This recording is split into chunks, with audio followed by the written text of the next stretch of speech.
So we welcome all the devotees for our first module of Bhagavad Gita. I congratulate all of you for successfully completing the two modules, Ishopanishad and Nectar of Instruction. So I am very inspired by seeing the sincerity of all of you. Although I felt that online means it may not be so in the class we can relate together because we are face to face and there is much more connection and the sincerity will be more, but online I felt it may be little diluted, but you all actually studied very sincerely. I can see in the oral exam most of you, almost all of you except one or two devotees did very well, and those one or two devotees also told that they will reappear for the final exam and oral exam. So very sincerely prepared all of you, and nicely learned the Ishopanishad and did oral exam and final exam papers not seen, but oral exam everyone did very well. I appreciate all of you, and some of you actually very, even if I attend the oral exam I may not be able to answer like them.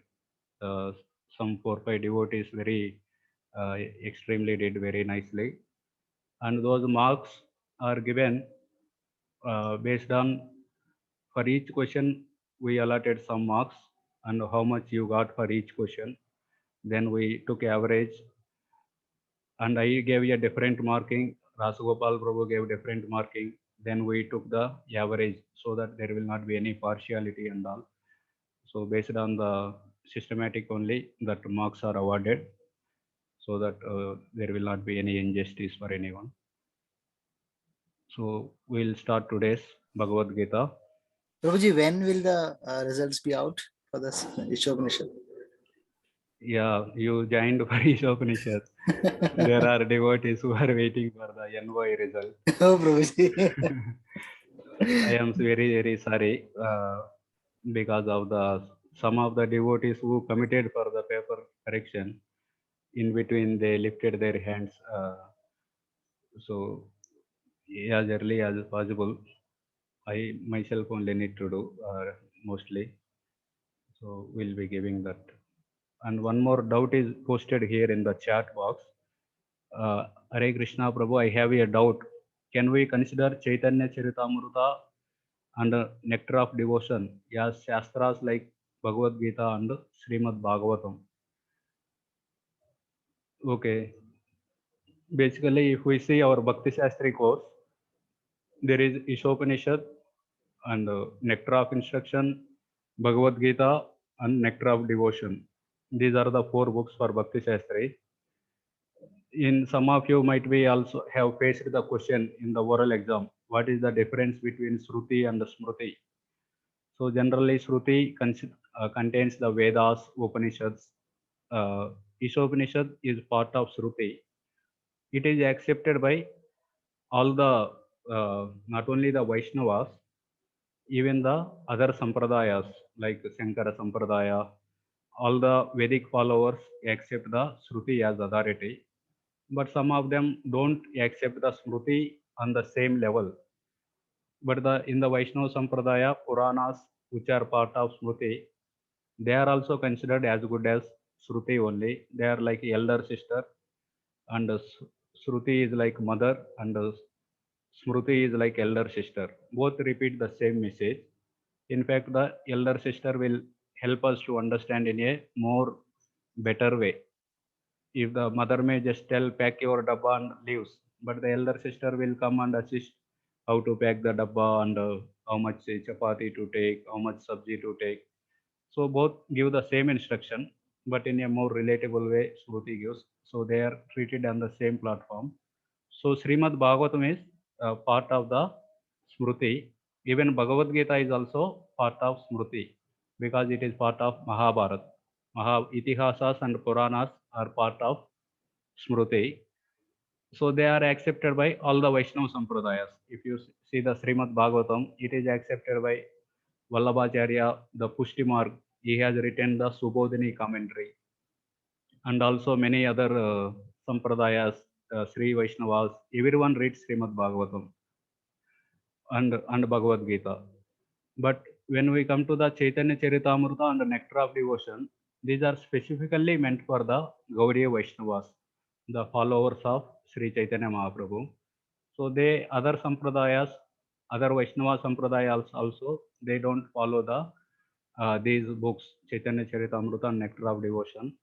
They are specifically meant for us. And they also, if you read the Ishopanishad, it is nowhere the God is mentioned. Only thing is mentioned there is Ishavasya, Isha, the controller. And Bhagavad Gita, little more, Aham Sarvasya Prabhu, Krishna is introducing himself. I am the one who is controlling that. And if you see the Nectar of Devotion, even Krishna, who is in relationship with the gopis, is the one, the Vastu Nirdesh of Nectar of Devotion, Bhakti Rasamrut Sindhu is Akila Rasamrut Murti, Krishna, who is subduing the gopis and who has friendship with Srimati Radharani. That particular person is the Vastu Nirdesh. Means specifically Vrindavan Krishna is the Krishna can be in Dwaraka also, Hastinapur also. That not that Krishna, only the Krishna who has the in the Madhurya Rasa within Vrindavan. So in that way, their focus is little more and more in these different books about the Lord. But they are all bona fide and they are all given by our acharyas, so they are worshipable for us. Okay, so they are also shastras for us. They are also for us. They are all. Others may not. If we go in debate with some other sampradaya person, they don't accept the Chaitanya Charitamrita and Nectar of Devotion as a common platform for debate because they are not proficient in that book. They may not accept also as the authority. But for Gaudiya Vaishnavas, they are like the Shruti, as good as Shruti. Okay, Prabhu, thank you. Hare Krishna. Hare Krishna. Okay, we'll see the Bhagavad Gita general introduction, then preface and Srila Prabhupada introduction we'll see. So there are so many commentaries on Bhagavad Gita.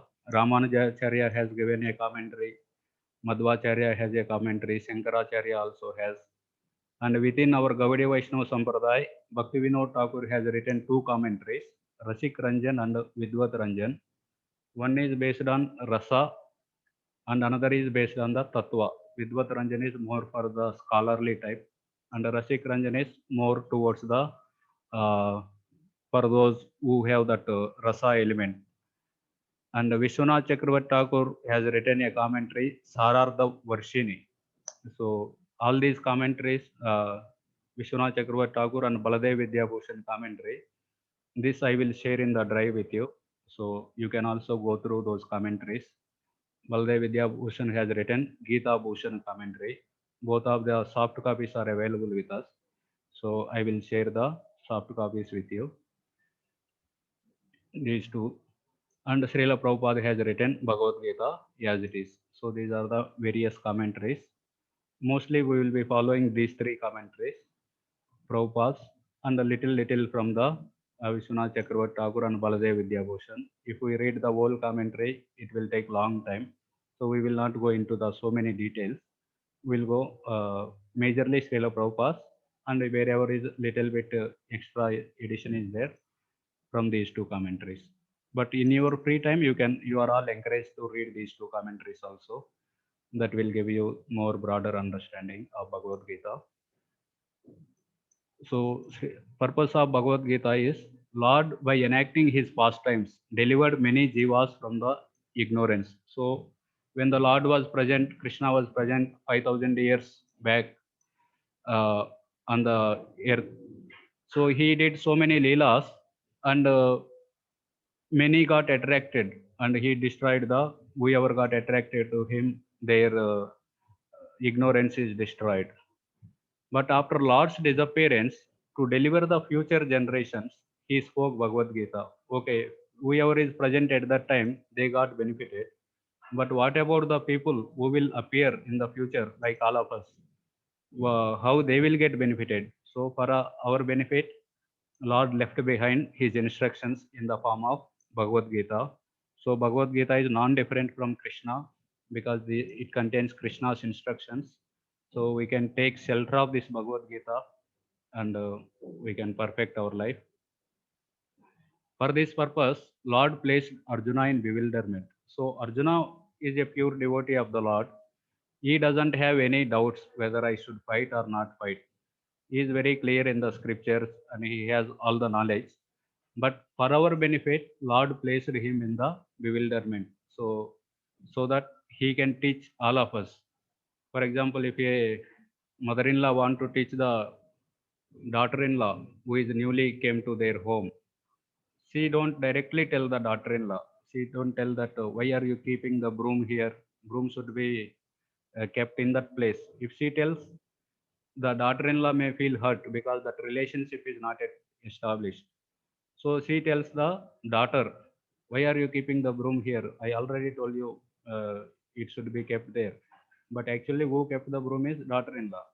But she is chastising the daughter indirectly, hinting to daughter-in-law. Similarly, Lord is teaching all of us through Arjuna by keeping him in the bewilderment.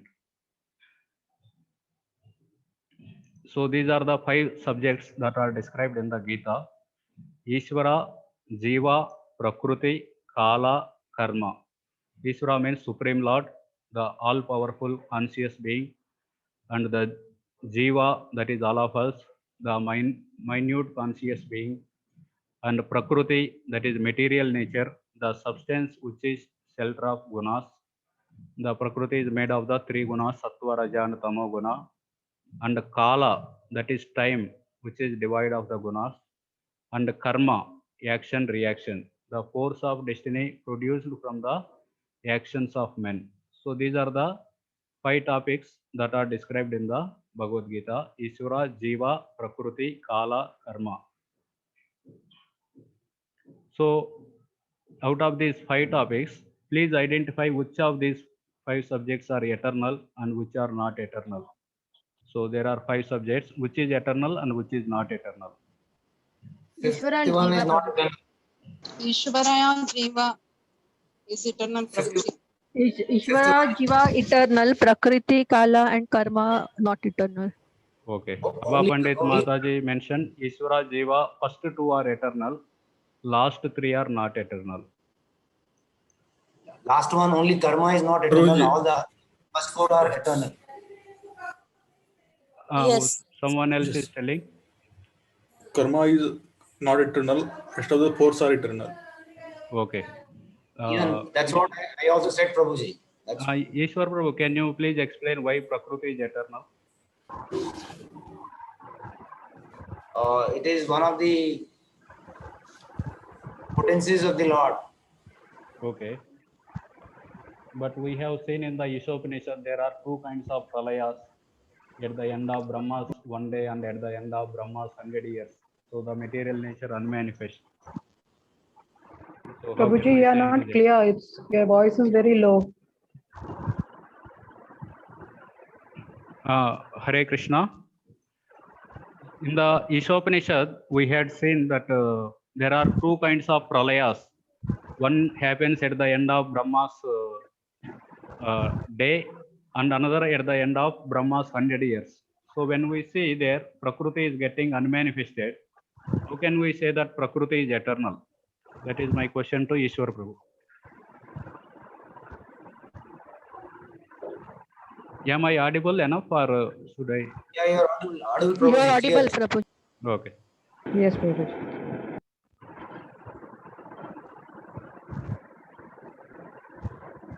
Okay. Anyone else like to answer? Hare Krishna. Material manifestation, it's an external energy, which is a dead matter. Unless and until any superior energy come in contact, then only it activates. Otherwise, it's a dead matter. It is in unmanifested stage. After the devastation, it will go into the Mahavishnu. So it is not it is not permanent. Only Jiva and Ishvara is permanent. Okay. Sarita Mataji also telling that Prakriti is not eternal, whereas Ishwar Prabhu told Prakriti is eternal. Anyone like to resolve this? Hare Krishna, Prabhuji. May I? Yes. I'll just give my opinion. I don't know I'm able to resolve it or not. Like Prakriti in its seed form, it still remains in equilibrium, no? Okay. Yeah, Yeah. Srikant Bhatt Prabhuji. Prabhuji, the Prakriti, after unmanifestation, it goes back into Mahavishnu. So it is lies there, and when again the world is recreated, it again manifests by tattvas. Okay. It is God's will. It can be manifested or unmanifested, but it is temporary only. The Jiva is permanent. Prakriti Hare Krishna. behaves like Jiva only. Jiva also unmanifests and manifests when Avyakta happens. Prakriti Okay. also behaves the same way. Hare Krishna. Okay, Vanavihari Prabhu added a nice point. In that sense, we can say that even Jiva also goes to the unmanifest state, just like Prakriti. So how can then we need to say Jiva is also temporary? Okay, but Rajeshwari But the Neelamata. spiritual soul is spiritual soul will be there, no Prabhuji. But Prakriti also may be there, no? As Hare the Krishna. energy of the Lord. Hare Krishna, Prabhuji. Rajeshwari See, Neelamata. actually, just only one sentence I want to tell whether I'm right or wrong. See, all first four are the eternal, because it is the manifestation by the Lord Himself. Whereas the karma, there is a free will factor is coming. So therefore, it is not the eternal. So there, that part we can change it actually. And the first four, they are manifested by the Lord Himself. So according to the nature, time and all, they will be going back and coming back. So it is absolutely like that I'm thinking. Karma, Okay. whereas karma, there is actually that free will small factor is there. Krishna is so intelligent, he put that part in the karma. So the karma is not eternal. Okay, thank you. Hare Krishna, Prabhuji. Yes, Prabhuji. In Mantra 1, it is said that everything which emanates or emanates from the Lord is complete. So therefore, the Prakriti is also complete. Okay. So therefore, yeah. Prabhuji, the material nature, the manifestation of Prakriti may be temporary, but it is not false. Yeah. It is actually at the time of night of Brahma, it is getting Avyakta. Then the second time again, when Brahma's total time is over, life is over, again it is. But it is there. It may be temporary phenomenon, but it is all the time there. It is not false. Yeah. Thank you. Hare Krishna, Prabhuji. Prakriti is a dead matter. Someone should make it move. That is correct. We are not saying that it is a life. It is the question is whether the Prakriti is alive or dead. Question is whether Prakriti is eternal or temporary. Temporary only, Prabhuji. May I Prakriti say? is also energy of the Lord, so it is eternal only. Okay, thank you. Correct. Yes, Prabhuji. Prabhuji, Prakriti I feel only karma is not eternal because we can change karma. Yeah. Other than that, everything is eternal. Yeah. Hare Krishna, Prabhuji. Yes, Prabhuji. Prabhuji, in one of the song of Bhaktivinoda Thakur, it is said that Anadi Karam Phale. So in that song, it is said that karma is Anadi, without beginning. So maybe it is eternal. Karma is also eternal. Okay. Thank you. I got an email from that your company. Yes. Okay, I will mute all the devotees. Okay, we'll see now. Ishvara is eternal, Jiva is eternal, Prakriti is eternal, Kala is eternal, only Karma is not eternal. The first four are eternal. So Vamanadev Vishnu Prabhu mentioned Karma is also eternal because Bhaktivinoda Thakur mentioned Anadi. Karma is as Anadi, means there is no beginning for it. So then we can say karma is also eternal, that he is telling. Before that, Sarita Mataji is telling Prakriti is temporary. Yeah, its manifestation is temporary. But as the Lord has, we have seen with fire analogy, just as Lord is fire and he has the various energies, internal potency, external potency, marginal potencies. So as long as fire is there, the heat and light are there. So it is not that sometime heat is there, sometime heat is not there. So similarly, since Prakriti is the energy of the Lord, it is eternal, but only thing is it manifest and unmanifest, as Ishwar Prabhu mentioned. And regarding our Vamanadev Vishnu Prabhu, who is mentioning that karma is anadi, that we will say. Yeah, karma is anadi. So there is karma and liberation. For karma, there is no beginning. That is what Bhaktivinoda Thakur mentioned. Because we don't know when our journey started in the material world. In the material world, we might have started, we can't say that around 7000 BC I came into the material world, or 15,000 BC. Millions of years we have seen. At least we are in this particular Brahmanda for 160 trillion years, because 50 years of Brahma passed. That much time minimum we are there, 160 trillion years. So there is no beginning when the karma started, but it can be ended. So if all of you are seriously practicing the devotional service, Krishna, sorry to interrupt. Hare Keep Krishna. your mouthpiece little closer, Prabhu. It's coming very deep. Not able to hear properly. No, it's Keep your clear. I mouthpiece think it's it's closer, clear. na? Maybe Mataji's internet might be a problem. It's clear, very clear, quite loud.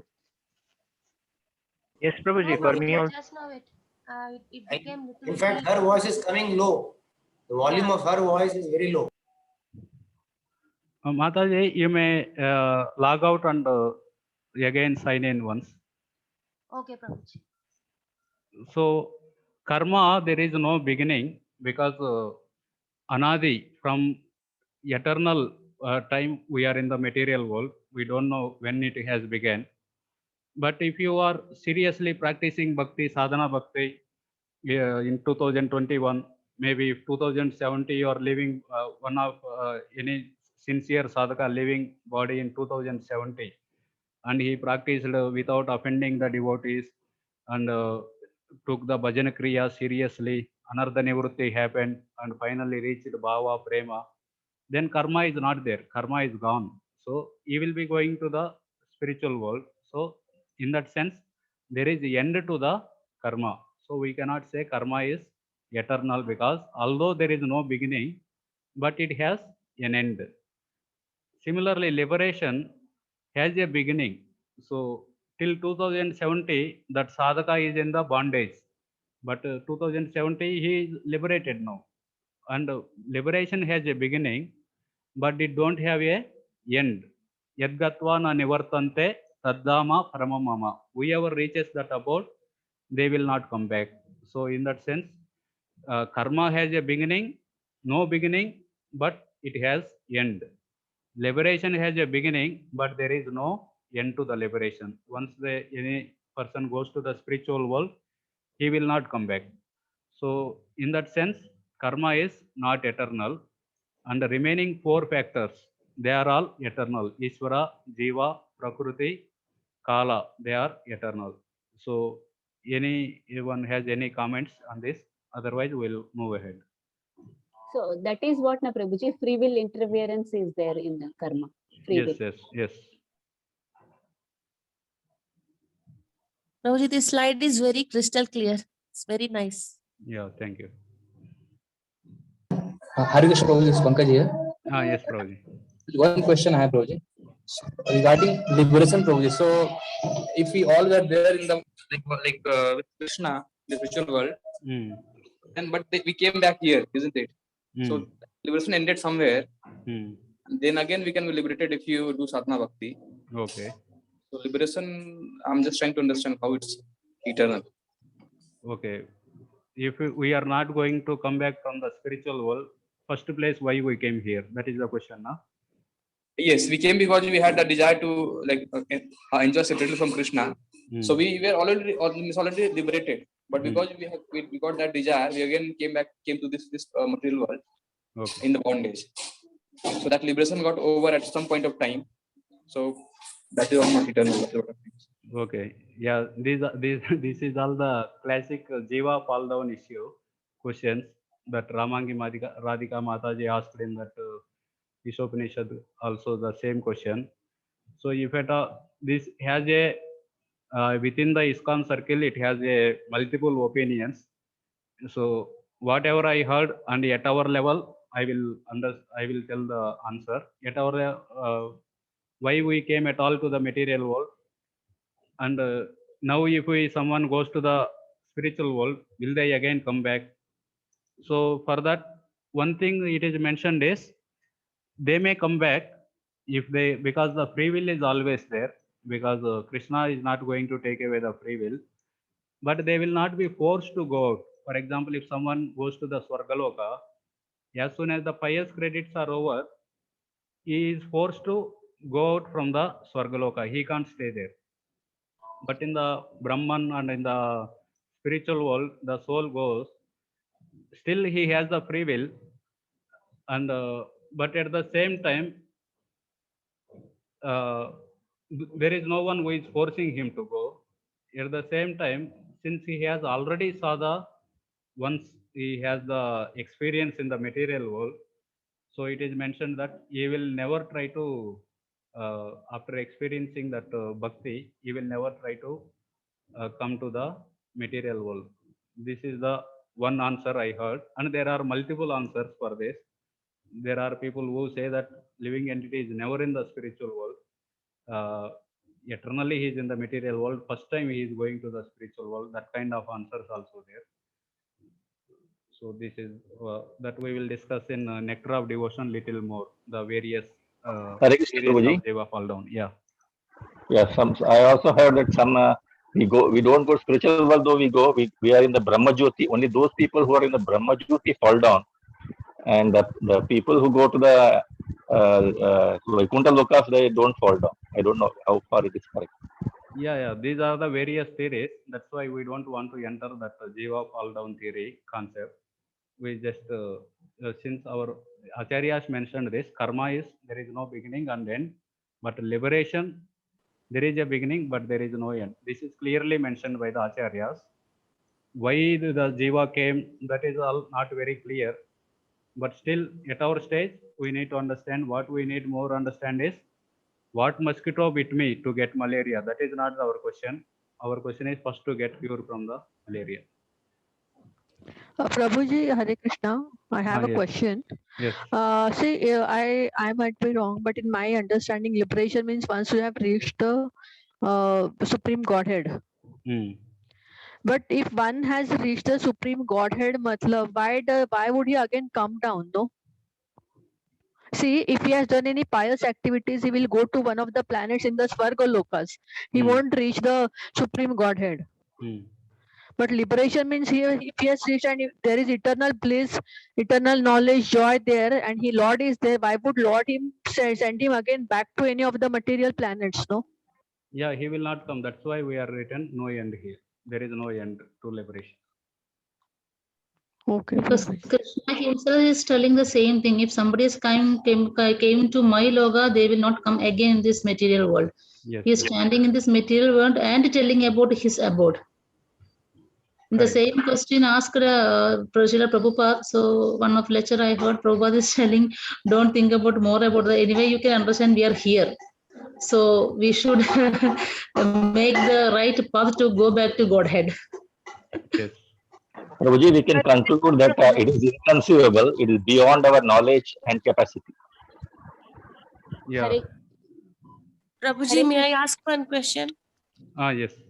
Prabhuji, for example, Srila Prabhupada or Srila Rupa Goswami, Sanatana Goswami, though they were in the spiritual world, no, but they have come to the material world for out of their compassion. Yeah. So how can we understand this? Some God brothers. Yes, Prabhuji, tell. Yeah, you can answer, Mataji. Rasheshwari Leela No, no, no. Mataji. I'm just thinking, see, Prabhupada and some Maharajas, they don't have karma factor binding them. Yes. So they will be coming by from the Lord's desire, and so to uddhar karne ke liye, logon ko, some people will take birth on this material planet. Yeah, they are not coming because of karma.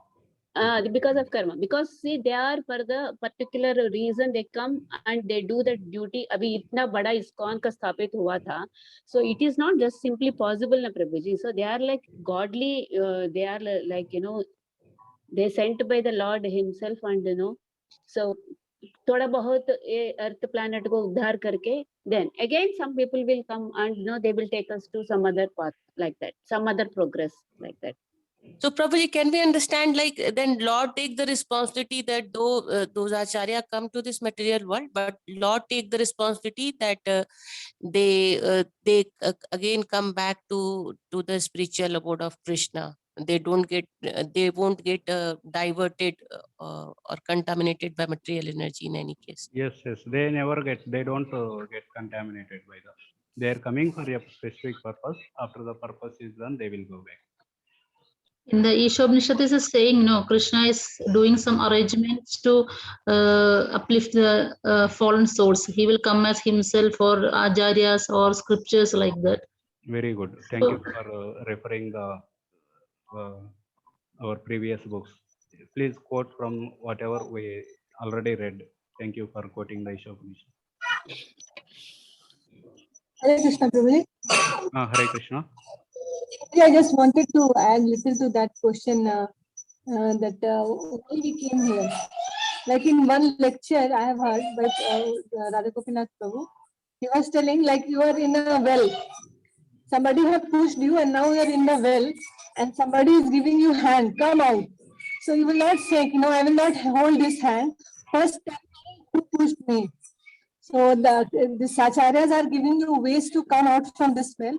So hold this rope, come out, and after coming out, you can inquire how I fell down, why I fell down, who pushed me. Yes, Mataji. Same thing. I also heard this story. The hand is like a gurus and acharyas. Thank you, Muskan Singh Mataji. So we'll go ahead. So there are three methods for attaining the Lord.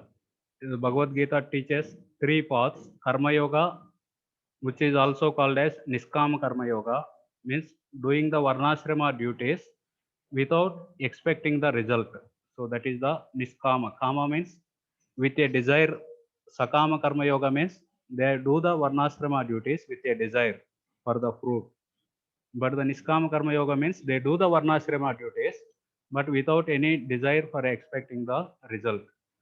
Then the Bhakti Yoga, what we are doing, Shravanam, Kirtanam, Smaranam, Archanam, Sakyam, Dasyam, and Jnana Yoga. So these are the three paths that are described in the Bhagavad Gita. Predominantly, Karma Yoga is described in the chapter 1 to 6. It doesn't mean that Bhakti Yoga is not here. There are some verses which to describe about Bhakti Yoga. In the second chapter, there is 2.61, which is Yukta Ashita Matpara. And the third chapter also, they engage all your duties, give to me as an offering. So in that way, everywhere there is a Bhakti Yoga is there. But predominantly, the first 6 chapters describe about the Karma Yoga. And Bhakti Yoga is predominantly described in the middle 6 chapters. And the Jnana Yoga in the last 6 chapters. So these are the 3 yogas that are described in the Bhagavad Gita. Till now we have seen the 5 topics which are there in the Gita and the 3 methods that are there in the Gita. And if you see, Bhakti Yoga is placed in the middle 6 chapters. Why that is placed in the middle 6 chapters? That Acharya has explained. Because Bhakti is very confidential. If something confidential we have, we try to store it somewhere safely. Just as mothers, they keep, if they have jewels, so in the bureau, they keep, between the sarees, they keep the valuable jewel, whatever jewelry they have. So similarly, this is very confidential. So it is placed in the middle, and it is also very rare bhakti. So to protect it, just as some prime minister is going, in front there is a escort and behind there is a escort, in between he travels. Similarly, bhakti is to secure bhakti, uh, it is placed in the middle, and also to give life to other two paths, karma and jnana, by touching them. So if we see here, if bhakti is in the beginning, so it is touching only jnana, and karma is in the end, it is not touching the karma. If bhakti is in the end, it is touching only karma, it is not touching the jnana. If bhakti is in the middle, it is touching both karma and jnana, thus it is giving life to those two paths also. So that's why bhakti is kept in the middle, so that it will stay in touch with both karma and jnana and give life to those processes. Because without bhakti, karma will not give the result, even jnana will not give result. So bhakti should be there in all the paths. So that's why bhakti is placed in the middle. That is how our acharyas describe. Prabhuji, may I ask one small thing? Yes, How Prabhu. does how is the life given by being in the center? Like touching, see, it's there in the Bhagavad Gita. So by just being in the center, how it is influencing either karma or jnana? Like I'm not very all that clear about touching life. Because the karma and jnana are all equally important. So even if it's either in the beginning or in the end, bhakti, does it mean that it is not the jnana and karma are not getting influenced by bhakti? Yeah, these are actually given by our acharyas, the reasons. So what exactly they mean by giving life? That is, giving life means definitely when we say karma, actually it is bhakti mishra karma. So a small component of bhakti has to be there in the karma. When we say jnana, it is not just kevala jnana, it is bhakti mishra jnana. So when as a predominantly or a small component, bhakti has to be there in all the processes. Otherwise, they don't get the result of that whatever practice. That's why if you see the fruitive activities, karma also, many in the end a little bit something related to Vishnu is introduced. Karoti yatyat sakalam parasmai narayana samarpayami. Somewhere they introduce some bhakti item, so that they will get the whatever the endeavor they are doing, the result they will get by that. So here physically, if it is in bhakti, is in the middle chapters, or if physically bhakti is in the beginning, then what is the problem? So they are that's why acharyas giving the first two things are clear. One is it is rare, so it should be protected, and it is confidential. That's why it kept in the middle. And is it required that physically it has to touch, then only it will give the life? So that I am not very clear, but our acharyas gave this commentary. Yeah. Hare Krishna, Prabhuji. Actually, there is a bottle. In that bottle, the first one is jnana, and the second one is bhakti, third one is vairagya. So when you open the lid of the bottle that is with jnana, then you will enter into the bhakti. Then with that bhakti practice, then slowly you will be entering into the vairagya stage, renunciation. Am I right, Prabhuji? Just I also heard somewhere. When you are actually to go into the bhakti, that opening the lid, that is important, that is jnana. So after entering into the bhakti, practicing bhakti, then you will be entering into the vairagya stage. But bhakti is the main part of the bhakti. Yeah, it is there. Bhakti has two children, jnana and vairagya are the two children of bhakti. But to cause bhakti, jnana is not the cause. Bhakti is caused only by the bhakti. Bhaktya sanjayate bhakta. So there is nothing which, that's why many places in Bhagavatam we say ahaituki apratihata, means bhakti there is no cause. So if there is no cause, how it is coming? Because it is self-causative. It itself is the cause. Some devotee somewhere meets us, he gives us some prasad, we appreciated, we got some ajnat sukriti. Someone gave us some book, we read and appreciated, we got some ajnat sukriti. So in that way, in the association of devotees, unknowingly we accumulate sukriti. and that Sukruti will transform into Shraddha, faith. That faith is the qualification to start the bhakti. So, okay, can you please list few prestigious educational institutes and what is the qualification to get admission in those institutes? IIT, Prabhuji, IIT, Prabhuji, same thing I want to say. Yeah. And what you have studied IIS, that is also not less than any big university. So for that you must be writing some entrance exam. Yeah, gate exam is for entering the GATE IIM examination. is there. what And exam? for MBA CAT, for IIM, medical we have NEET, to write. for law CLAT. Okay. So there are so many exams for so many different courses. Yeah, thank you. Similarly, even if we want to travel in the train, qualification is required. The qualification is we need to have the ticket. Without ticket, even if we say that I have so many acres of land in our village, you will tell first to get down. So qualification is required everywhere. Similarly, qualification is required for understanding Bhagavad Gita. What is that qualification? Can you guess? Devotee.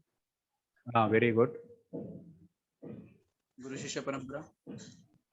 He must be a devotee and a Dheera submissively hear from the source. Okay. Bhaktosi Sadacha. Devotee and friend, Prabhu. Devotee and friend, okay. One has to have the earning to have knowledge from the Lord. Mercy of the devotees, Prabhuji. Most importantly, faith, Prabhuji. Most importantly, introduction to Chaitanya Prabhuji, we should consider Krishna as the God, Supreme Personality of Godhead, and we should have a mood to surrender, like whatever. Inquisitiveness, Prabhuji, inquisitiveness. Surrendering, Prabhuji. Submissively surrendering. Hare Krishna, don't think this is Krishna is telling Arjuna, I have to study, then I am saying, no, don't think like that. Krishna is telling to me. In that mindset is also required. Then only you get the concentration. Okay, thank you. one more thing. Also, sattvic intelligence required. Prabhuji, faith is required, faith, and then one must accept that Supreme Personality of Godhead, Krishna. Only with that we will be able to, that is a qualification. Yeah. So all of you, whatever you told is also correct. Similarly, in the Bhagavad Gita itself, two qualifications are mentioned. One is non-enviousness. Another is, as our Saurav Prabhu mentioned, devotee, and also Sri Hari Rishikesh Prabhu mentioned as a Bhaktosi me Sakacheti. So friend and devotee. So non-enviousness will Krishna mentions idam tute guhyatamam pravakshyami anasuyave jnanam vijnana sahitam yajnatva mokshase asubhat. The Supreme Personality of Godhead said, my dear Arjuna, because you are never envious of me, I shall impart to you this most confidential knowledge and realization, knowing which you shall be relieved of the miseries of material existence. So anasuyave, asuya means enviousness. Anasuyava means non-enviousness. So this is the qualification required for understanding the Krishna or Bhagavad Gita. This is also qualification required to understand the Srimad Bhagavatam also. Anyone knows the sloka? Non-enviousness is the qualification for understanding Bhagavatam.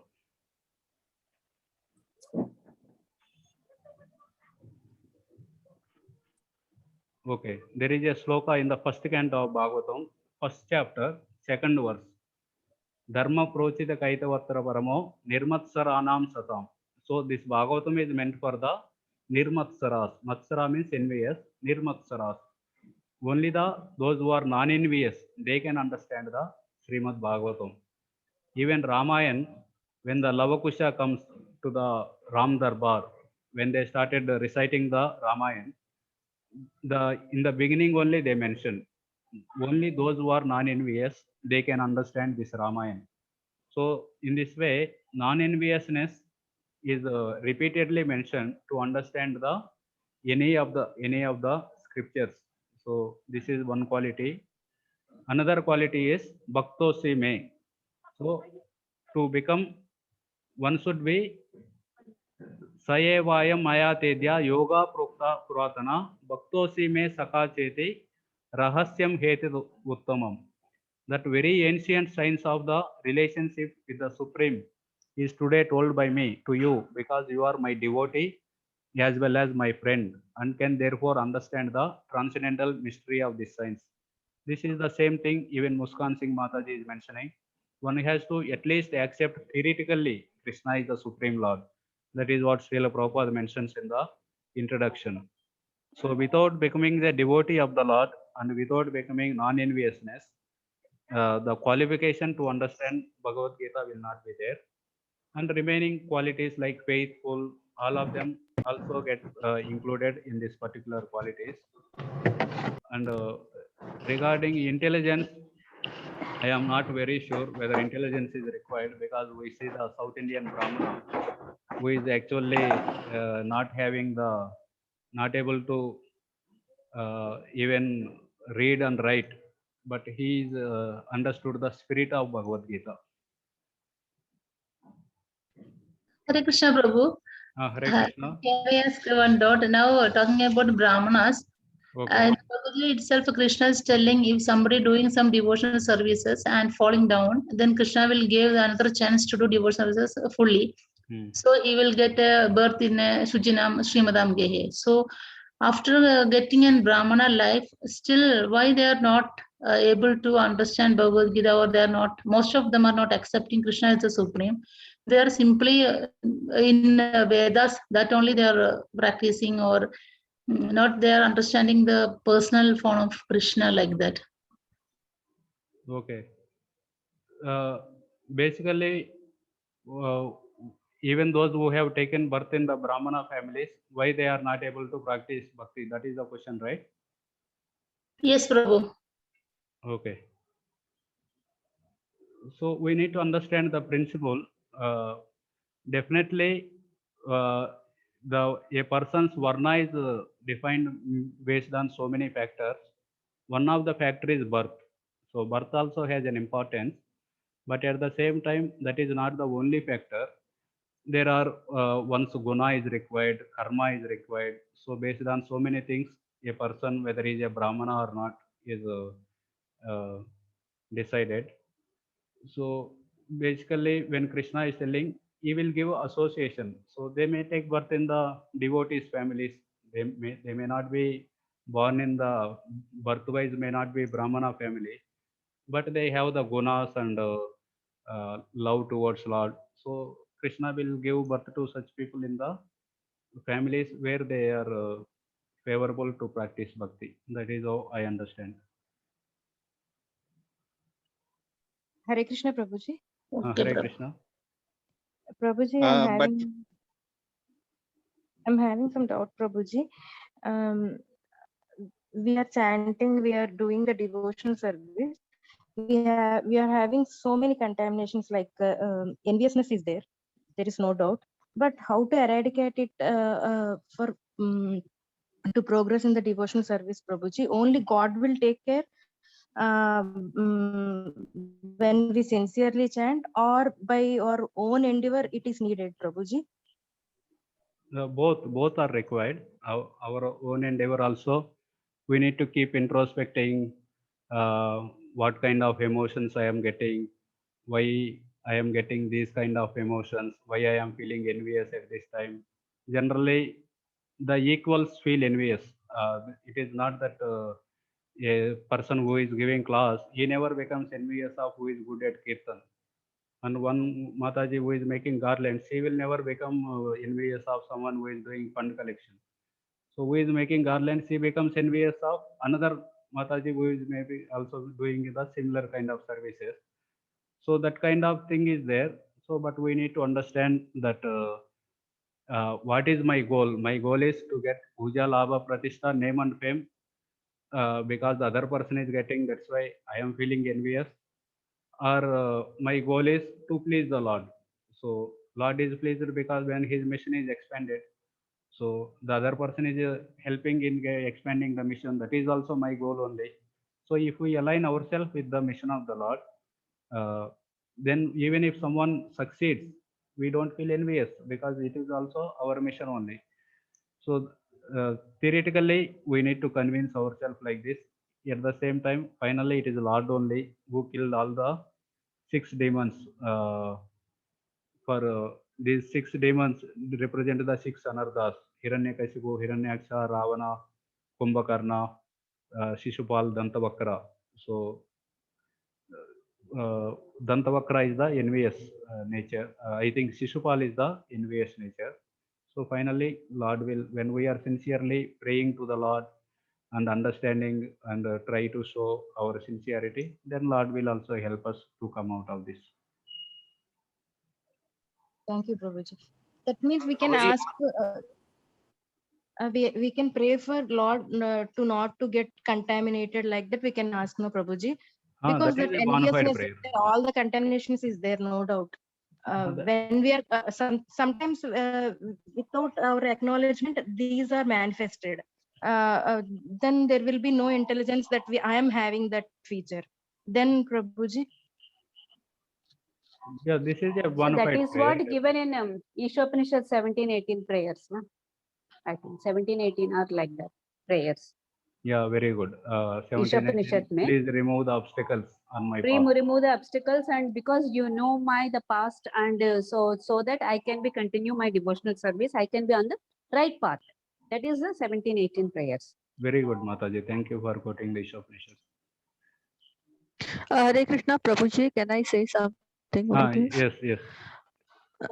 Prabhuji, according to me, the more we endeavor in this type of services, if we go on reading, understanding the Gitas, the scriptures, and all, the purification automatically happens, but we may not be aware of this. That is also there. Yeah. Definitely, compared to, don't see yesterday and today, 10 years back how I am and now how I am. So definitely by the process works. So Prabhuji, there is, may I add to this? Yes, Prabhuji. There is something called, which they talk about, is positive affirmation and negative affirmation. Like, if he tells someone, remember this, that person keeps in mind, that's a positive affirmation. But if we tell him, don't forget this, so he will end up forgetting it. So I think if we positively, if we try to put that, positive affirmation in practice, it helps in, changing ourselves and becoming, especially if we are struggling in some area, we can try and overcome that struggle. Yes, thank you, Prabhuji. Can you post in our group few of them, especially related to envy? Prabhuji is very expert in the corporate training and all. Prabhuji, one question on the devotion to Lord, which is the second qualification. Now, unless you become this devotion to Lord is the second qualification for understanding BG, Bhagavad Gita. That's what we understood from your previous slide. Now, my question is that suppose if you are not a devotee, like, book distribution happens. A lot of people are not devotees. They pick up the BG, right? So shouldn't they be studying it to understand, because they are not a devotee yet? So where do we draw the line? That means anybody and everybody cannot read Bhagavad Gita unless there is some sort of a devotion expressed or practiced by that person, from our understanding of this discussion which is happening.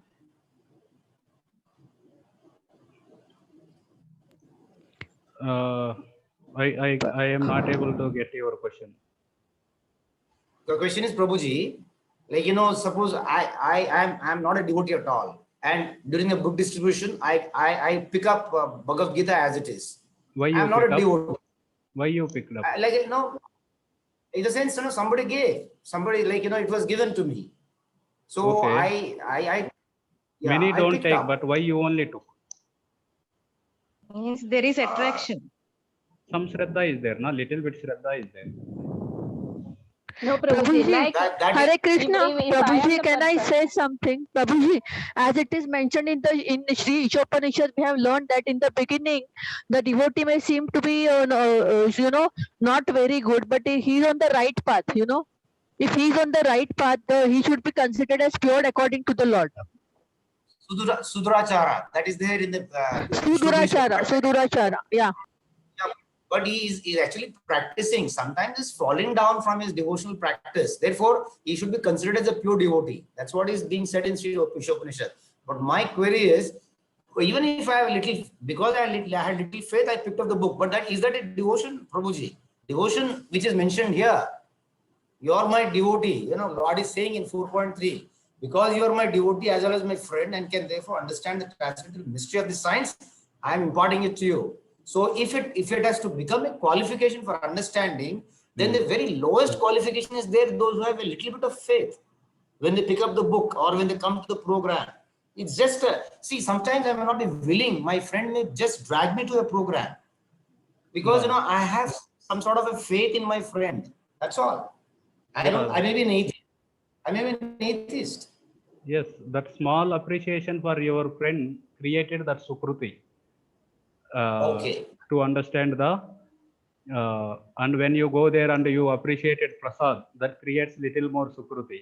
And after going there, if you just finding faults with other people, these are just wasting time doing abhishek and wasting all this, then whatever little faith is there, that is also will go away. So in that way, in the association of devotees, that faith will keep increasing when we take it in a positive way. That sadhu sangha, if we take in the positive way, that faith will increase, and it is a gradual process. It is not one-time thing. Initially, we all see we don't have whether Krishna exists or not, and a little, our faith increases as the anarthas keep going. Prabhuji, can I tell my personal experience, Prabhuji? This is in reference to the book distribution thing, what we are discussing now. There was a book distribution on Shivaji Park, and I go to Shivaji Park, and I just, because I'm fond of books, I went to see that book distribution thing. Then I saw one Prabhuji standing there, and I was just going through through our books, which we are kept in our, for the book distribution. This is how I came in contact personally. Okay, thank you, Mata. Hare Krishna Prabhuji, in Bhagavatam they are telling Kod Janma Kritam Punyam Tada Bhagavatam Lebed. So we don't know what karmas we did before. We are thinking now I am like this, I am this type of person, but we don't know actually how we are. Krishna knows how much Sukriti we did. So he will give that opportunity to touch that book itself. But if you want to understand the correct what Krishna is telling, Guhyam, what is inside in the Bhagavad Gita, then we should become a devotee. Then only we can realize, or Krishna reveals what actually he is telling in Bhagavad Gita. Because lots of people are reading, studying, but very few people are coming in bhakti practicing. Why? Because they are not at all getting that much Sugardi, or they can't understand what is Krishna is telling.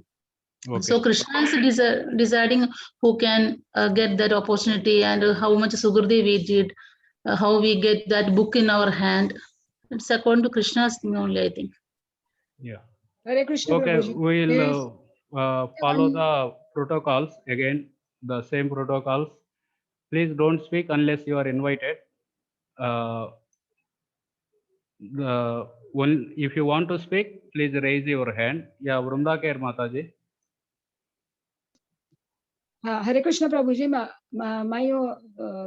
I want to say something like whatever we are starting with this process, Krishna himself is guiding through his wish. This is my own experience that we call it Patha Nirdeshak. Somebody is coming in the picture and he is guiding us to that you come there, and Krishna is guiding through that person. Or some other deity, or some whatever we were worshipping earlier to Krishna, then we attach to this process. And initial stage, we do not have any idea what is Bhagavad Gita. We are having the book at home, but we have not at all touched that book. But Krishna is guiding at the proper time, and we start this process, and it takes a little more time if we are materialistic. But if we wish to continue, then Krishna wish to continue, we are continuing. And many people we have seen in our BG class at Shivaji Park, just they come to show and they take while book distribution, like Abha Mataji told, because I am doing book distribution at Shivaji Park near Ganpati every year, and many just out of curiosity people are taking that books, but they may not read, just they keep at home and they will disappear. Once they come for class, they will disappear. Means it's Krishna's wish, I think, to continue or not continue, to be continued this process of devotion. This Okay, is okay. my own experience. Yes, yes, Then thank you. okay. Okay, we'll move ahead.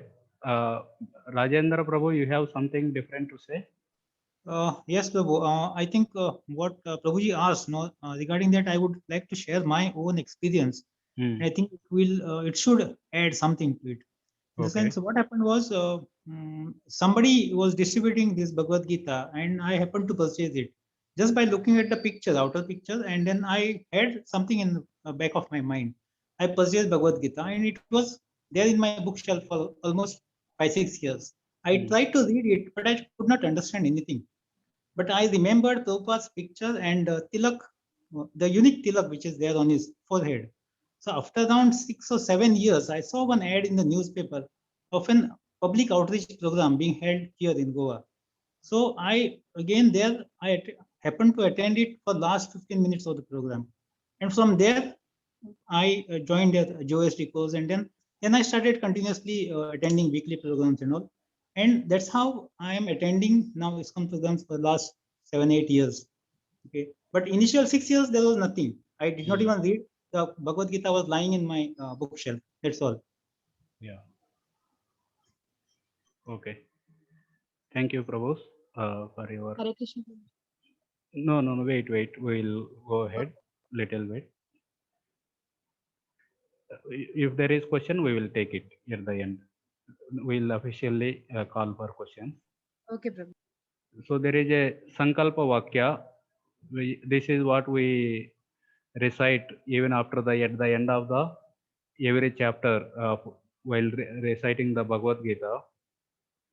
After reading the one chapter, they recite this: Om Tat Sat iti Srimad Bhagavad Gita Su Upanishadsu Brahma Vidyayam Yoga Shastre Sri Krishna Arjuna Samvade Arjuna Vishada Yogo Nama Pratamodhyayaha. So this is for first chapter. In this way, the Sankalpa Vakya is mentioned after every chapter. When you call devotees for your home to do the Gita recitation, after every chapter they say this. So here if we see, Yoga Shastra is mentioned. Why this particular Yoga Shastra is mentioned? Yoga means connection. So this particular scripture will help us to connect to the Supreme Lord. That's why it is called Yoga Shastra. So here in the Bhagavad Gita, yoga word comes 78 times, and the yogi word comes 28 times, and the yukta word comes 49 times. So all are related to the yoga only. So that's why it is repeatedly mentioned, this particular word. So that's why this is called Yoga Shastra, which will make the jiva to connect to the Supreme Lord. That is the major theme. There may be so many religious scriptures which may be describing the wars and so many things. But this scripture is Yoga Shastra. It helps us to connect to the Supreme Lord. So there are 700 slokas in Bhagavad Gita, out of which 574 are spoken by Krishna, and 84 by Arjuna, 41 by Sanjaya, and the first sloka that is spoken by Dhritarashtra. So these are the 700 slokas. So general introduction is over. Yeah, before we go to the preface, Sarita Mataji, you were asking something. Yes, Prabhuji. My question is pertaining to the previous question. At the beginning of the devotional service, who is guiding us, Prabhuji? Paramatma feature or Krishna? Means who will he will listen to our prayers, Prabhuji, at the beginning of the devotional service? Krishna will directly related to our prayers, Prabhuji, or Paramatma If you are teaching? already offering prayer means how it is beginning of devotional service. You are already offering prayer means you are already a devotee. So that is comes later. The beginning is here. You can say there is something called Mahat Krupa. So the devotees, out of their own compassion, they give the first sadhu sangha. First, what happens is the sadhu sangha. This is unknowingly. Unknowing means we don't know that he is a sadhu. You met him somewhere in the train and you appreciated him, and Mahat Krupa. So they give us something. This is called Ajnata Sukruti. So the sadhus in the sense not in the saffron dress. Sadhus means it can be all the devotees. Devotees are called sadhus, either in the Grosthashram or Sannyasa ashram or Brahmachari ashram, who are attached to the Lord. They are the, initially we don't know they are there. We appreciate them. And Mahat Krupa, those people, they give us Krupa by giving some prasad or book or appreciation. They create opportunities for us to come in contact something related to the Lord, either prasad or darshan or whatever it may be. Then what happens is the Ajnat Sukruti to Shraddha. When Shraddha comes, what we do? Sadhu Sangha. Now we are knowingly doing the Sadhu Sangha. Previously, unknowingly, we did Sadhu Sangha that created as Ajnat Sukruti. Then we got Shraddha. Then knowingly Sadhu Sangha. Then Bhajana Kriya. So in this Bhajana Kriya, here you may be offering prayers. You are telling, I am offering prayers. So you are offering prayers means you already have Shraddha somewhere. Otherwise, why you are offering the prayers? So then Bhajana Kriya, Anardha Nivrutti, Nishtha, Ruchi, Asakti, Bhava, Prema. In that way, the progress happens. Thank you, Prabhuji.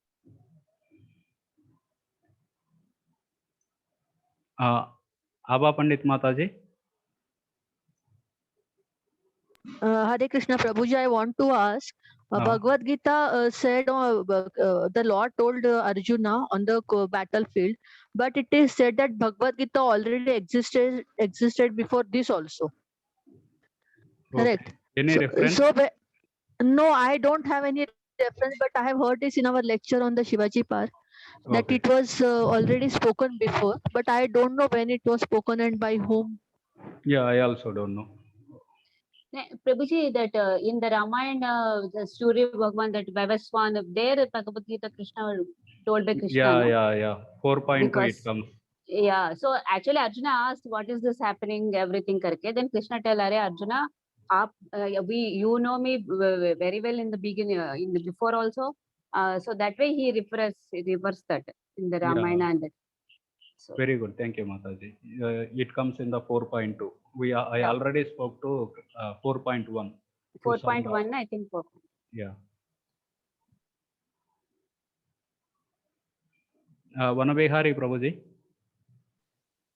Hare Krishna Prabhuji, I just wanted to ask, whenever I have listened to the Gita by somebody else, there's a set of sloka that they also recite. Will we be learning that? Some 7, 8 Gita Mahamaya or whatever it is called. Gita Mahatmya.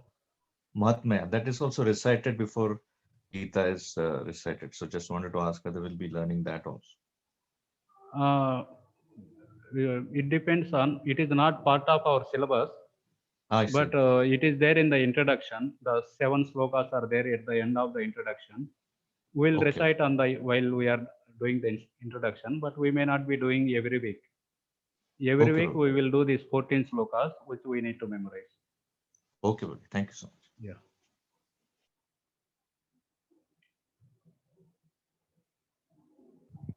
These 14 will come in the examination, Prabhuji. Yes. These are part Just of tell the tentative schedule, Prabhuji, if you don't mind. Matlab, when will be the final exam of Gita and sorry to ask. Yeah. Actually, the first module is a little complicated module. Okay. It will take a little more time because it deals with Karma Yoga, Ashtanga Yoga, Jnana Yoga, and all those things. To understand them, it takes little time. And the 7 to 12 go very fast because that is what we are practicing. We are trying to practice the bhakti. So that not much explanation is required. So tentative schedule means at least 4 or 5 months, after 4 or 5 months only. So we are going to see the setting the scene is the, if you have hard copy of Bhagavad Gita with you. So the next thing is now we have seen the general introduction. So what are the 5 topics described and what are the 3 yogas are there in the Bhagavad Gita? How many slokas are there and which of them are eternal in the 5 topics? So these are the various things that what is the qualification required to understand Bhagavad Gita? What are the various commentaries are available? That much we have seen. Now we will see the Srila Prabhupada's Bhagavad Gita setting the scene. Prabhupada writes a story. Those who are in India, they know the Mahabharata. Little knowledge is there with everyone, either through serials or through cinemas. So this knowledge is there, but for the Western audience who don't have this kind of background, so Srila Prabhupada writes the background there. Basically, the Brahmadev, he went once to the sea. So there, Varuna is and Ganga, the husband and wife, they are playing sportingly, Ganga and the ocean. So when they are sportingly playing, some water spilled on the Brahma's face.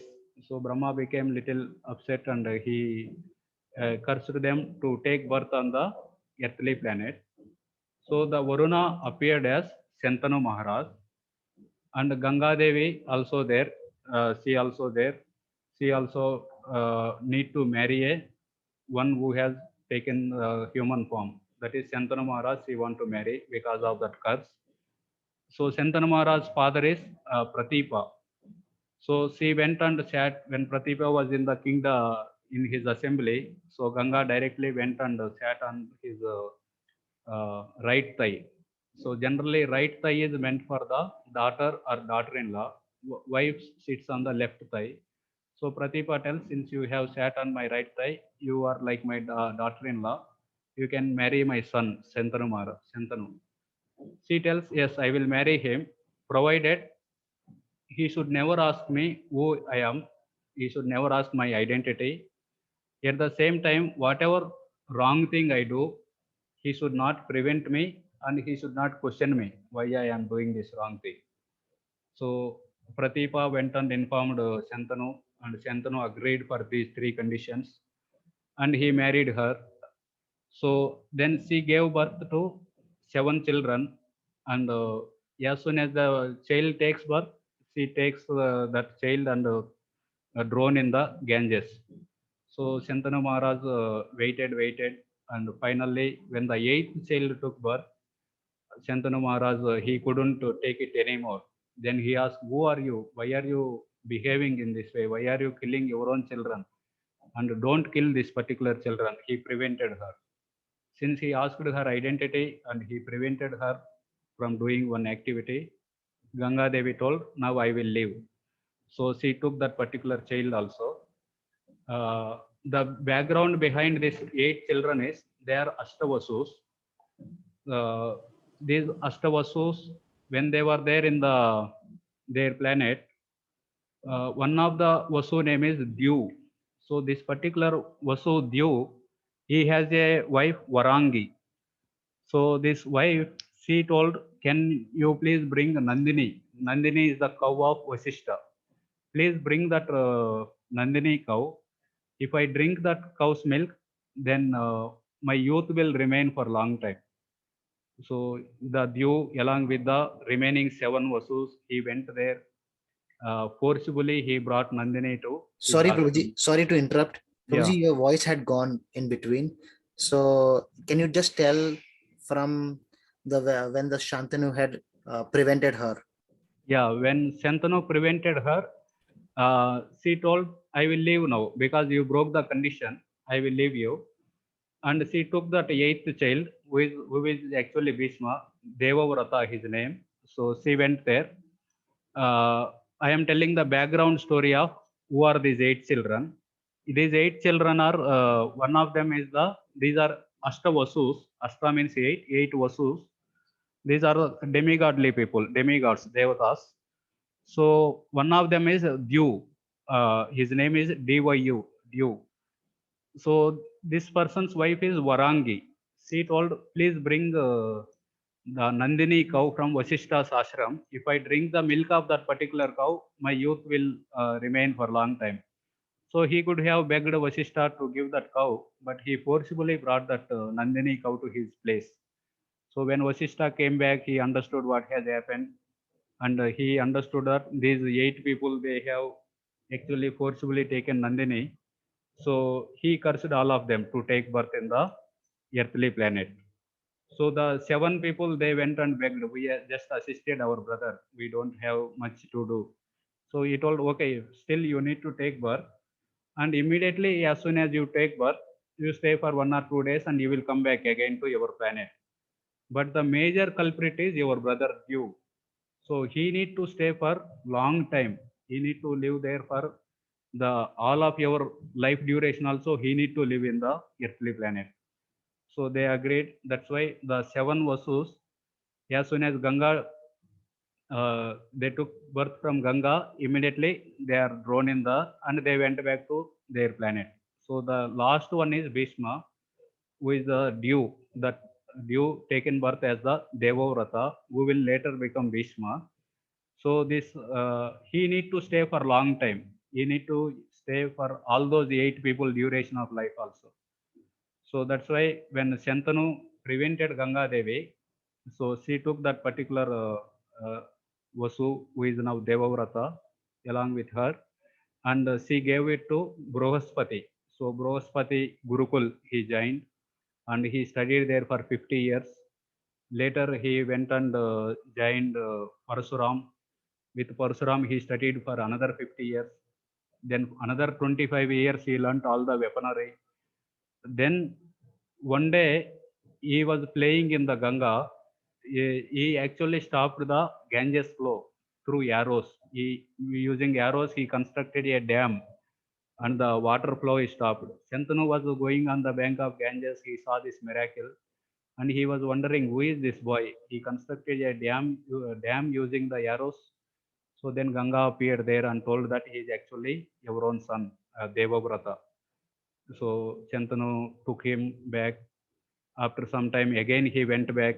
Again he went back and studied for another 50 years with Brohaspati, another 50 years with Parasuram, and for 300 years he learnt all the various spiritual discourses. Then he came back to Shantanu. The Shantanu made him as the Prince Yuvaraja. So he was living there.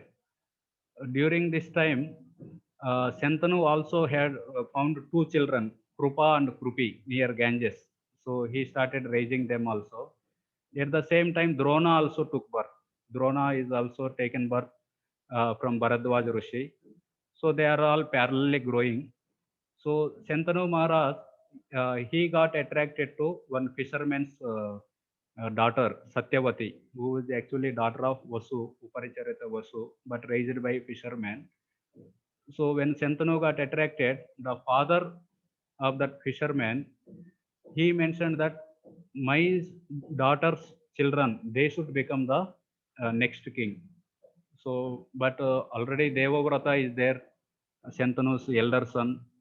So Shantanu is very unhappy with that proposal. So he denied that and he came back to his kingdom. But he was dejected. By seeing his dejection, Bhishma and Devavrata understood what he is going through. So Devavrata went to that fisherman and promised him, your Satyavati's son will become the next king. Then he told, okay, Satyavati's son will become king, but whether Satyavati's grandson will become king or not. Your son may become the king or your grandson may become king. So Bhishma Dev told, I will never marry only if you have such kind of doubts. So in my life, I will not going to marry. So that is such a tremendous vow That's why all the Devatas came and told Bhishma. Bhishma means terrible vow, terrible vow. So that is how Devavrata became Bhishma. And when the Shantanu and Satyavati, they got married, they had the two children, Chitrangada and Vichitravirya. So this is where Ganga Devi is offering back the Devavrata to Shantanu after he constructed the dam. And here is where he is proposing to Satyavati. So when Shantanu and Ganga, we have seen Bhishma Dev appeared. When through Shantanu and Satyavati, two sons, Vichitravirya and Chitrangada. So this Satyavati, actually she was a Gandharva previously. She was taken birth. Lord Vishnu told her, I am going to give her a boon. I will appear through your womb. So in that way, through Parasara Muni and Satyavati, Lord appeared as Krishna Dvaipayan Vyasa. Krishna Dvaipayan Vyasa is actually Lord Vishnu himself in the literary incarnation of the Lord. So then Shantanu, Satyavati, Vichitravirya and Chitrangada appeared. The Chitrangada, when he was a small child only, he was killed by a Gandharva who also has the same name as Chitrangada. He told, with this name only one person has to remain. So you fight with me, whoever is survive, they will survive. So in that way, in that battle, that Gandharva killed Chitrangada. And this Vichitravirya, when he came to the right age for marriage, so Bhishma Dev went and he abducted the three daughters, Amba, Ambika and Ambalika. So he brought all three of them and he requested all three of them to marry Vichitravirya. But Ambika and Ambalika, they agreed to marry him. But Amba told, I don't agree to marry because I already made up my mind to marry the Shalva. So Bhishma told, okay, you go back and you marry the Shalva. But the Shalva rejected. You already taken by someone else. I am not going to marry you. So she came back to Bhishma again, saying that you marry me. So Bhishma told, I already took a vow that I am not going to marry for the life. So she approached Parasuram, the guru of Bhishma Dev. You please convince your disciple to get married, to that he is not ready to marry me. So Parasuram told, please marry Amba.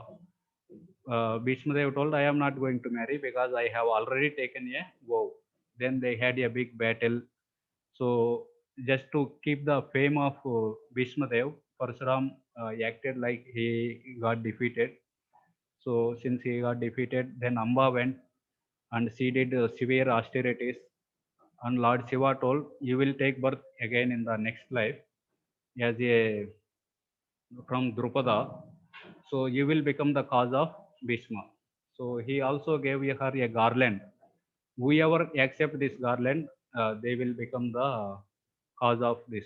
So no one is ready to accept that garland. Finally, she kept that garland at the Drupada's door and she died Amba. Then in the next birth, she took birth as the Sikandini, the son of Drupada. Actually, she took birth as a daughter, but Drupada somehow raised her like a male person only. So, and got married her also. When he got married, the wife came to know that he is actually a woman. So to avoid the embarrassment, he went and he prayed to Lord Shiva. So Lord Shiva, with the help of one particular Gandharva, Gandharvas have that ability to exchange the sex. So he made him into man, Sikandi. So in that way he got married. That's why he is kind of, since original birth is it is female, Bhishma tells, if a female stands in front of me, I will not fight.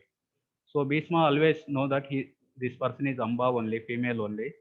So when the Sikandi went in front of Bhishma, he did not fight. Then that is how when Arjuna shot the arrows. So that is how the Amba, from Amba, she became Sikandi. And Vichitravirya, he lived happily through this Ambika and Ambalika for a long time. But because of overly doing the sense gratification, he got tuberculosis, and he left the body. And Satyavati is concerned now who will rule the kingdom, because both the widows are there. Chitrangada is already died because of the fight of Gandharva, and now Vichitraviri also left the body.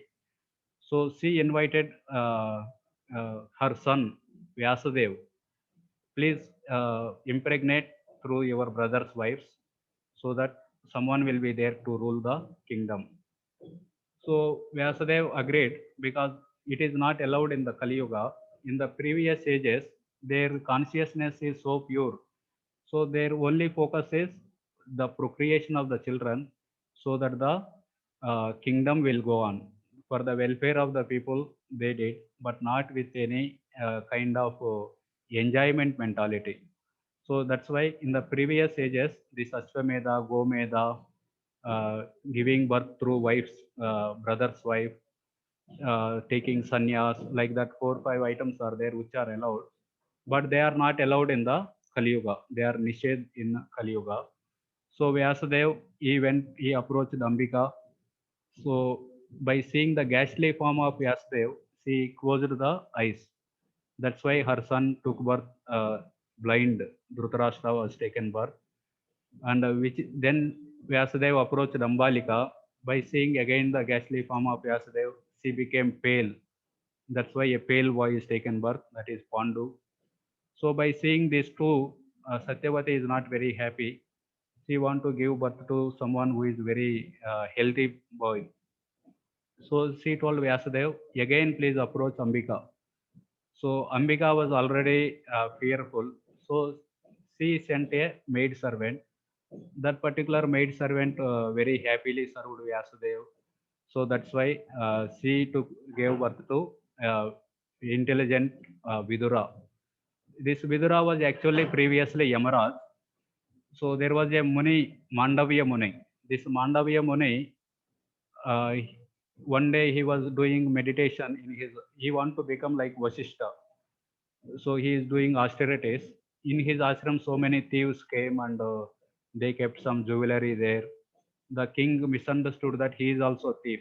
That's why he punished him by hanging him on a pole. So later the king released him. So, but he went back to Yamaraj and asked, why did you give me such kind of punishment? I never did any sinful activity in my life. No, as a boy, you have pierced one particular fly. That's why now you are pierced using the pole. So then Mandavya Muni actually cursed the Yamaraj. As the children may do some sinful activity, but they don't get any reaction. Why are you cursing me? Why did you give me such kind of punishment? Better you take birth as a Sudra. That is the actual reason why Yamaraj punished him is this Mandavya Muni want to become like Vasishta, although he don't have that much capacity. That is the actual reason. So that Yamaraj took birth as Vidura from the Vyasadev and the maid servant.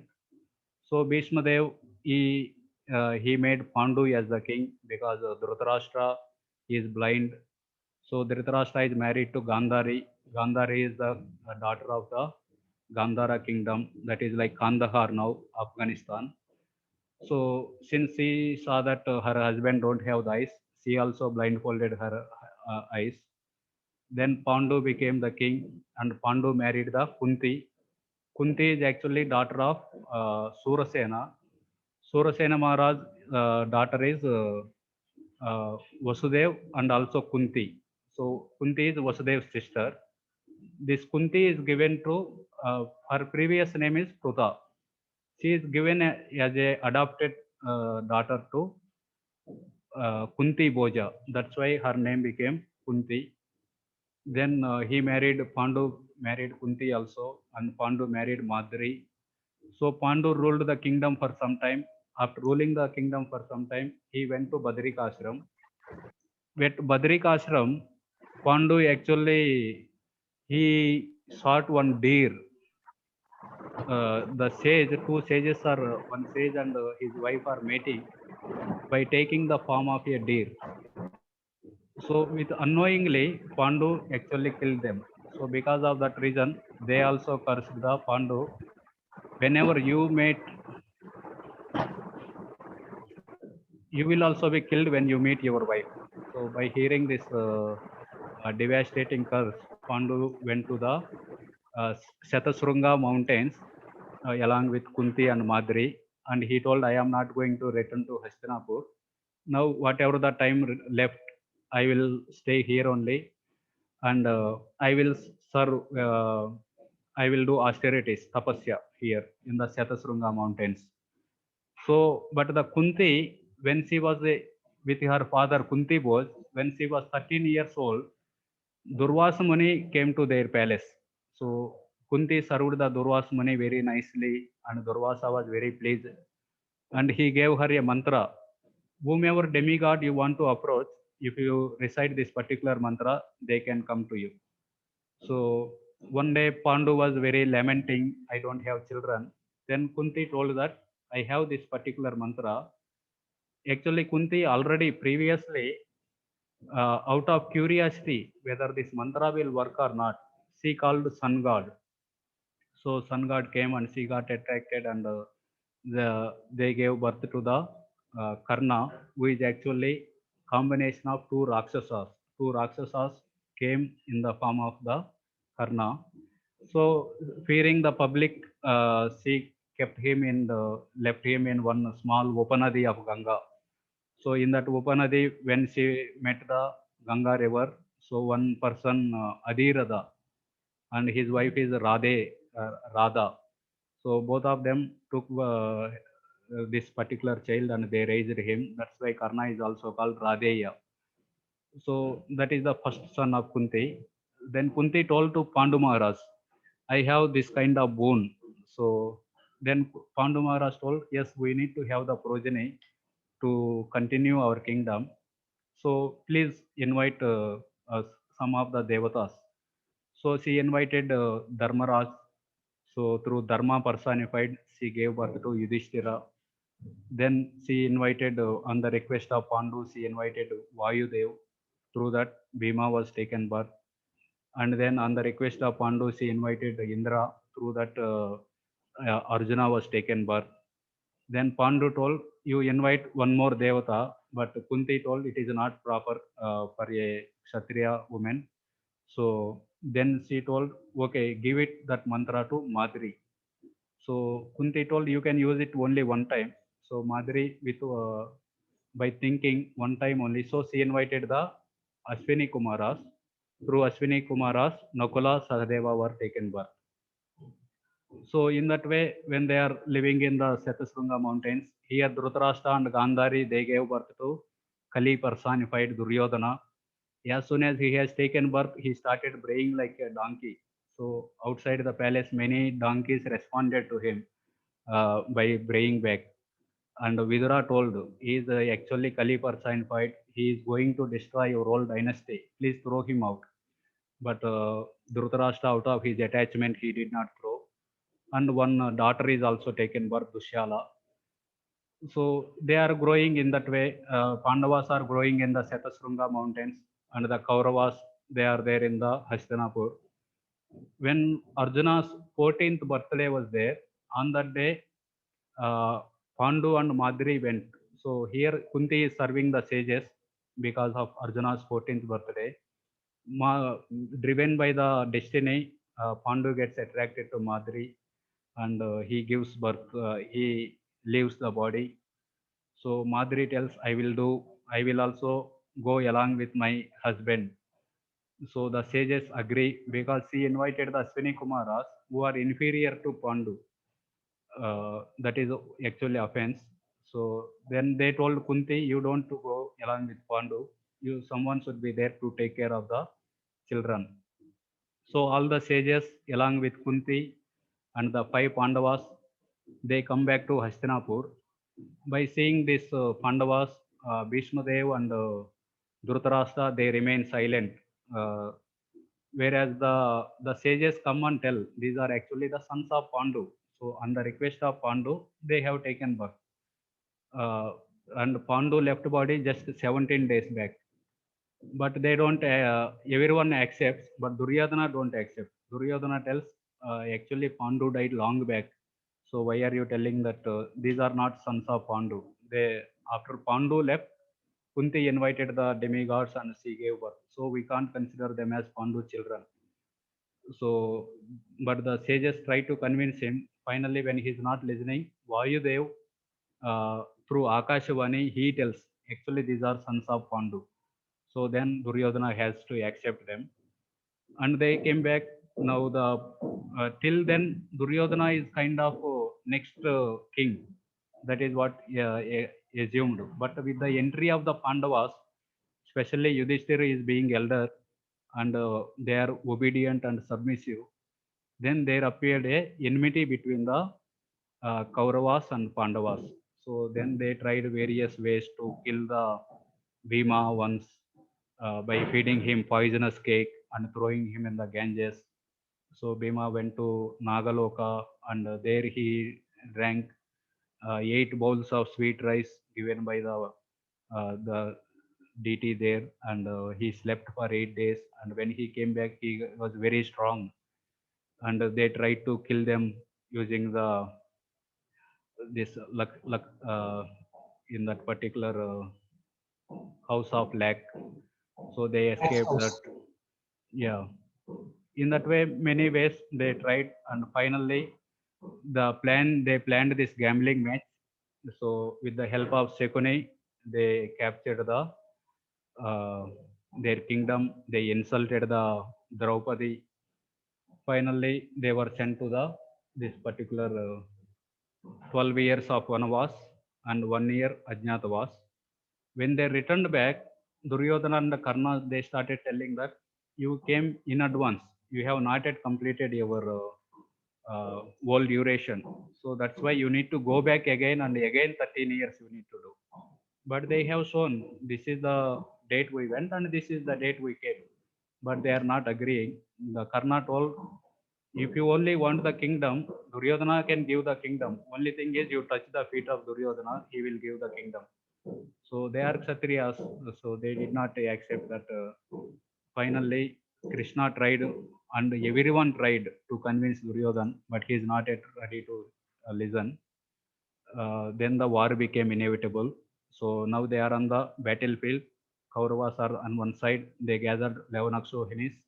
Pandavas are this side, they gathered 7 Akshohinis army. And the battle is about to begin.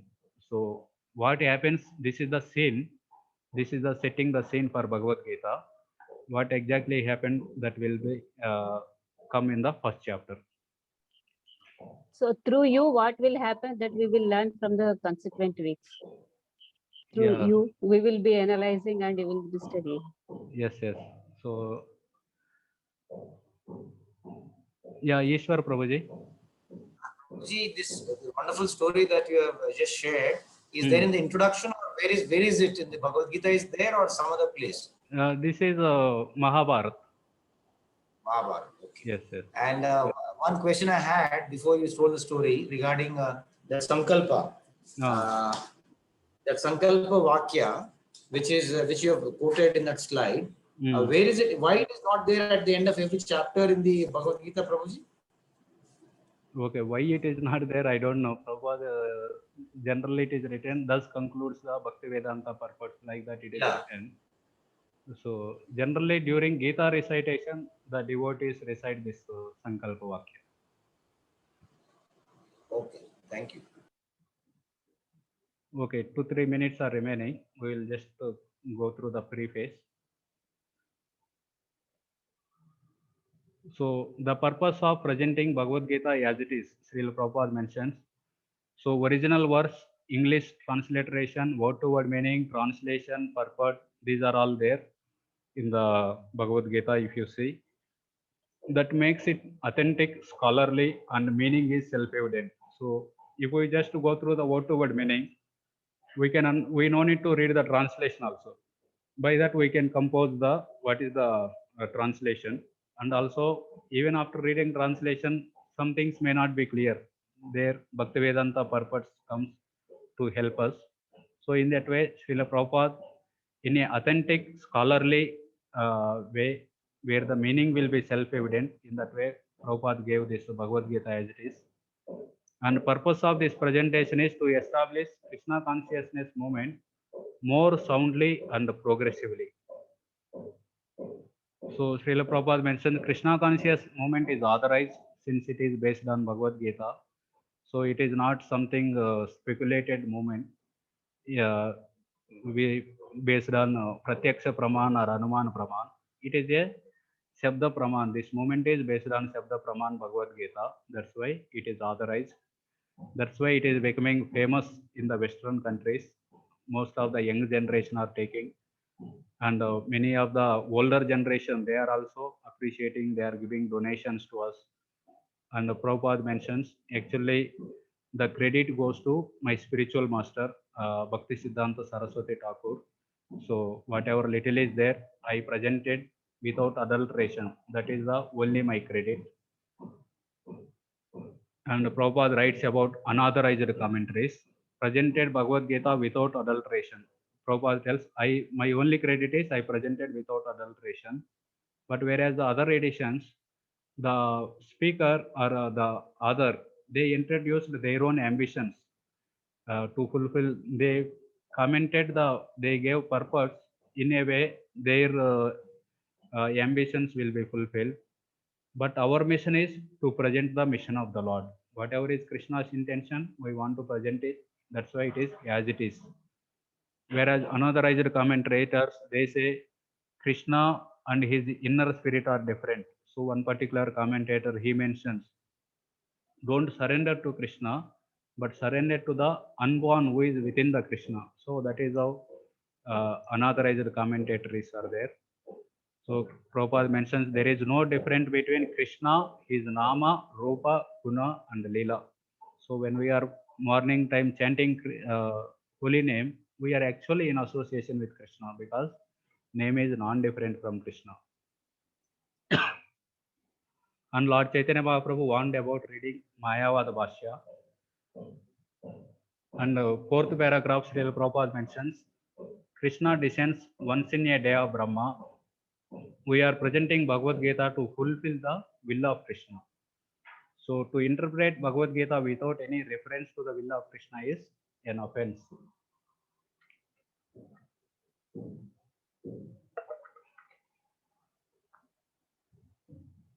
In the fifth paragraph, Srila Prabhupada mentions, Krishna consciousness movement gives liberation.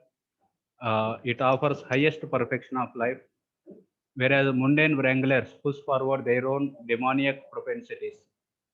Krishna is great living entity, is eternal servant of Krishna. So Lord is Anu and we are the Lord is Vibhu, we are Anu. We need to understand this. Unless one serves Krishna, he need to serve the three modes and continue in birth and death. This is the last paragraph.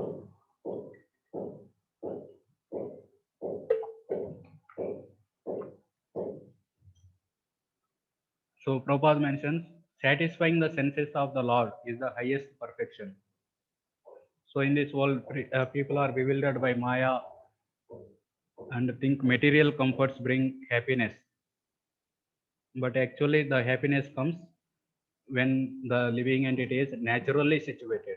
That natural situation is Jivera Swaruper Krishnera Nityadas. So when he becomes the Krishna's rendering the service to the Lord, then actually he can be happy. So, but otherwise, the bhukti, sense gratification will never make a person happy. So one need to serve to satisfy the senses of the Lord. Even if one becomes a pure devotee, so Prabhupada writing, after this so much endeavor of writing the whole commentary, even if one particular person becomes a pure devotee, we shall consider our attempt a success. Till now, around 55 crore Bhagavad Gitas are distributed in the last 50 years. So Prabhupada is expecting among all these 55 crore, even one person become a pure devotee. So our attempt is a great success. That is how Prabhupada mentions in the preface. Please go through the preface once and the setting the scene. In the next class, we will start the introduction to Bhagavad Gita. which is also called as the our small book. One of the small book is Introduction to Gita. That small book also there. Gita Sar.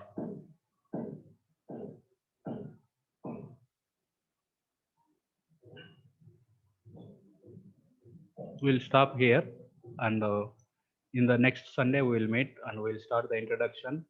Maybe we'll try to complete next Sunday. Then following Sunday we will start the Bhagavad Gita chapter 1. Thank you, Prabhuji. Thank you. Hare Krishna. Hare Krishna, Prabhuji. Very nice class, and even our Ishopanishad was such a nice module. Thank you so much for that.